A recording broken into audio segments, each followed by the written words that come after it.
Hello everybody, I want to show you with this video 10 cool things you can do with the Samsung Galaxy A22 and A22 5G. Okay, the first thing I want to show you is about to hide apps, because if you don't want that someone else sees a specific app here in your list, let's have an example here with TikTok. No one should see that you have TikTok on your phone. It is possible to hide it. Let me show you how you can do that. So for that, just take two fingers and pinch them in on the desktop screen like this, and then you will have that view here. And now we will need here the point settings. So tap on settings, and here we will need the point hide apps. So now you have a list now with all your apps on the phone, and now you can choose the apps you want to hide. It could be also more than one. So let's keep going on with our example, TikTok. So tap it here and then go here on done, very important. So now these apps here are hidden. Confirm with done. So go back here to the main desktop, and now if I'm going to the app drawer, TikTok is no more visible, but it's still on the phone, but it's no more visible, not on the home screen, not at the app drawer. But how you could use now your app, which one is still on the phone? Very simple, just go on the search bar. So enter now the name of the app you are looking for. Maybe let's take our example here with TikTok and so on. And it depends a bit on the software, and most of the software cases you will have now the app here on that list. If you don't have the app here, then you have here the point app info. So here, like in my case, TikTok. Then I go here on the app info, and now I have here the opportunity here at the corner to open the app, and then I have the app here on my phone. If you don't, I can use the app now. If you want to have it back visible and so on, so just pinch in again, go on settings, go on hide apps, and just remove it here like this. Confirm it done, and TikTok is now visible again. And the next feature I want to show you is about the camera, because there's a way to save time if you want to have the camera app by just double tapping the power button, and you're immediately at the camera without wasting time for looking for the camera app and so on. And what is pretty cool with that feature is it works also if your phone is on standby. You don't have to unlock the phone and so on. You just double tap the power button, and you're also immediately at the camera without wasting time, and may you will have your great picture with. The next thing I want to show you is also pretty cool, because do you know that you are shooting just pictures with 12 MP instead of the 48 MPs your camera is supporting? So let me show you what I mean. So if you go here on this point 3 to 4 here at the top of the camera settings, then you will have for you the opportunity to have 3 to 4 with 48 MPs. Have you seen it? So one more time, just tap here, go on 3 to 4 to 48 MPs, and now you will have the full 48 megapixels. But you cannot zoom here. This is the only disadvantage. You cannot zoom at this point, but you have the full resolution. And another bad point is you have to hold your hand very steady to have very great pictures. So this is the reason why I recommend also to don't take this option here. Take the basic one, 3 to 4.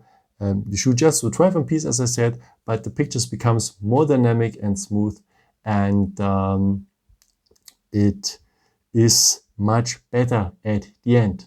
Okay, if you are already here at the cameras, let's continue. We are here in the topic, because you have, as you know, more than one cam here, and I want to show you some of them. This is our main cam here, as we have learned, with 12 MPs, and you have here also an ultra wide cam. So that's very interesting if you want to have a group of people and so on, and you have not that range here on that phone. You can use the ultra wide cam, and now here's much more on the screen. So the main cam and comparing to the ultra wide cam, but the ultra wide cam have not too much megapixels.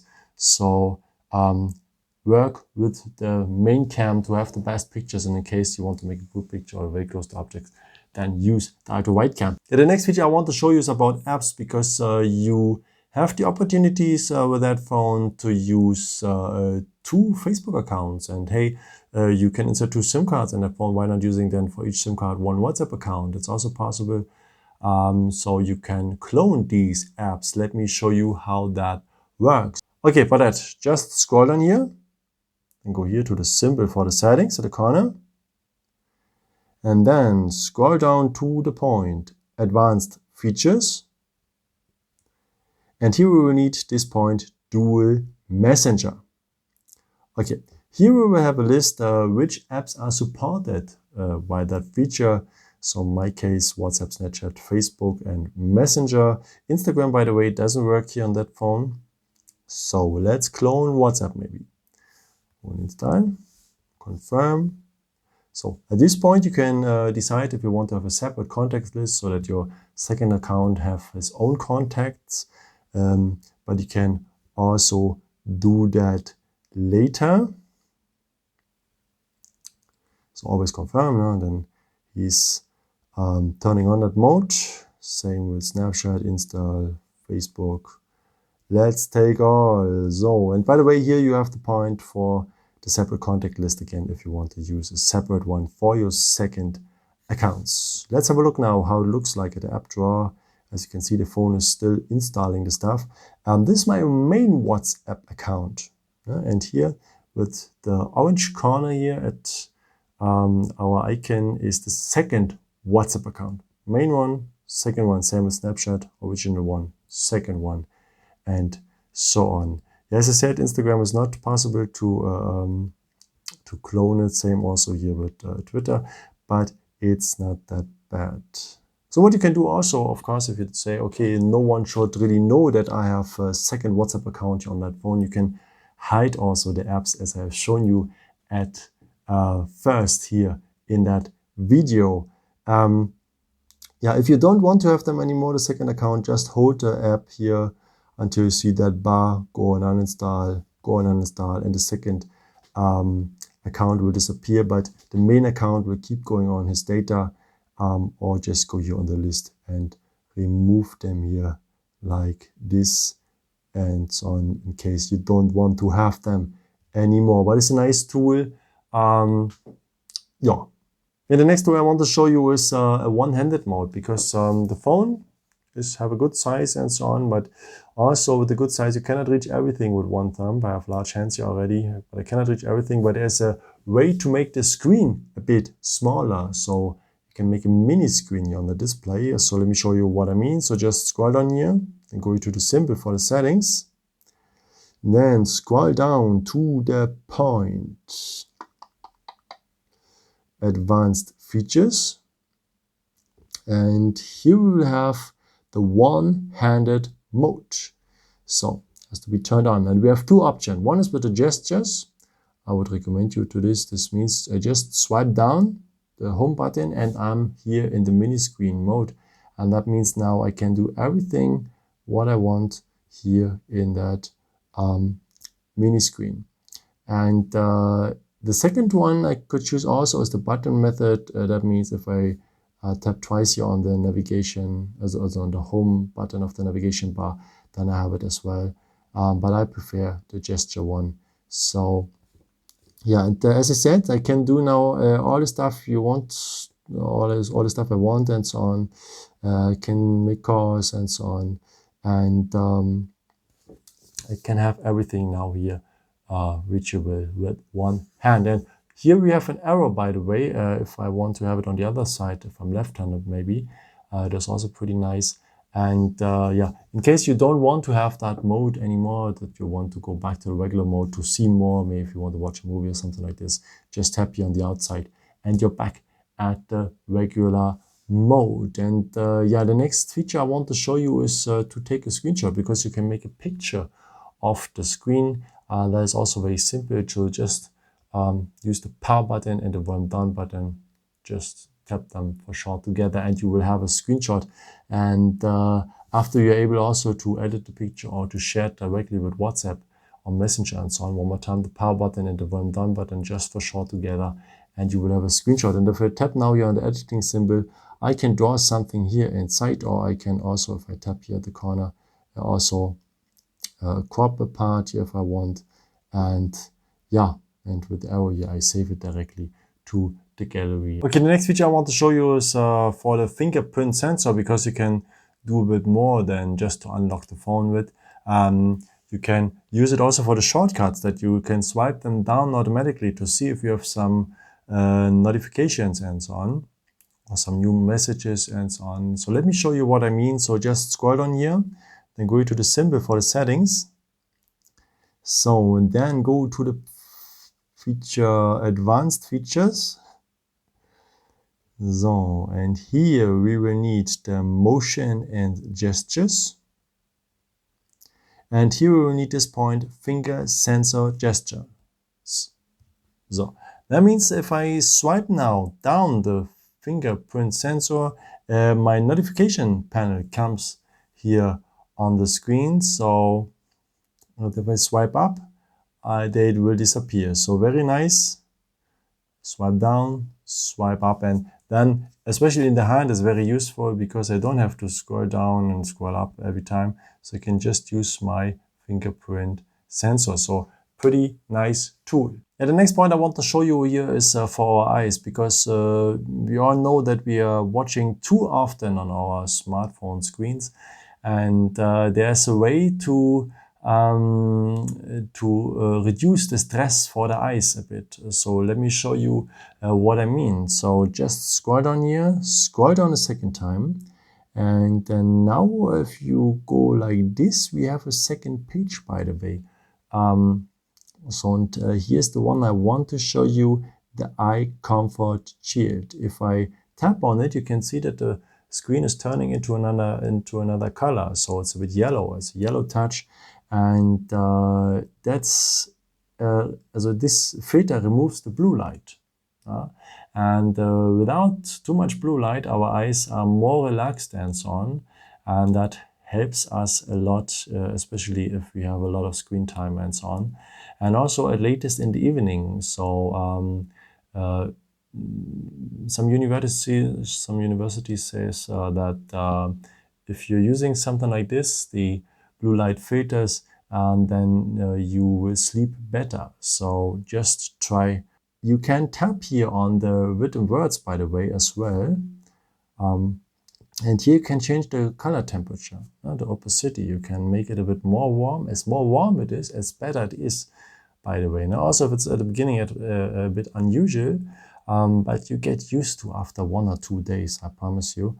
And yeah, and what is also very nice, I've told you, it's very good also for our sleep and so on.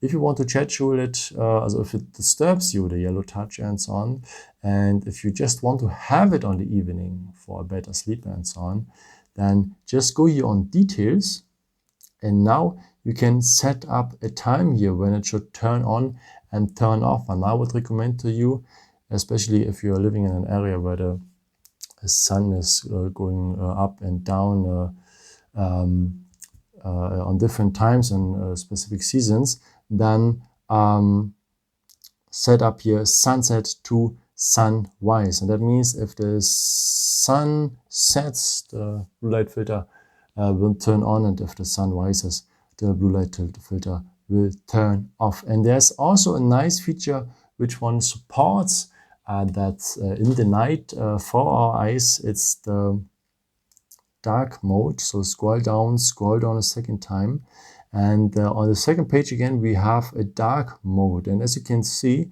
everything what is very bright now is turning into a dark touch, into black and so on. And especially in the night, if you have a very bright screen in a very dark area, it is not so good for the eyes as well, and gives also stress. And with the dark mode, you reduce that stress as well. And same thing, if you tap on the written word here, dark mode, then you have also the point details.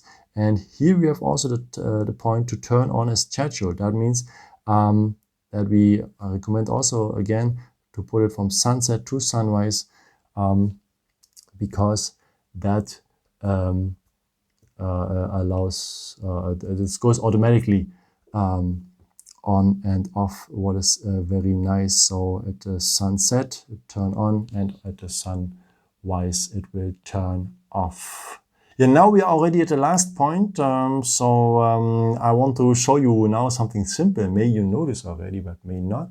It's also a nice tool in the dark if you need your flashlight. You know, if you scroll down, you will have here the symbol for the flashlight. Turn on, turn off. You know, I guess. Okay, if you scroll down again, you have what we have seen before, also the written word below the icon, torch, or maybe in your case, flashlight, or another word. If you tap now on the written word here, you are here able to change the brightness. That means if I turn on my flashlight, I can upgrade the brightness, what is very nice in the dark. And you can also make it a bit lower, but I would recommend to you, in case you needed to upgrade it and just put it on low if you have less battery and so on. But if you really need a good flashlight in the evening or in the dark, then level up it here on number 5. Okay, go on done, and then you will have it also for future activations directly here on your phone. Yeah, that's it. I hope I could show you some new stuff here in that video for your phone. And yeah, maybe if you want, you can leave me a nice comment, maybe which feature you like the most and so on, or give me a thumbs up. That will be very, very helpful for my videos. Thank you so much for. I'm sorry that that my voice is a bit, I hope you can really understand me. I have 2 confirmed COVID tests, and I'm still waiting for the official PCR test right now. Yeah, but I hope you could understand me. And yeah, I've created, by the way, also some other videos if you're interested in, or maybe just subscribe me. It would be really a pleasure to see you again. And yeah, maybe until next time. Ciao.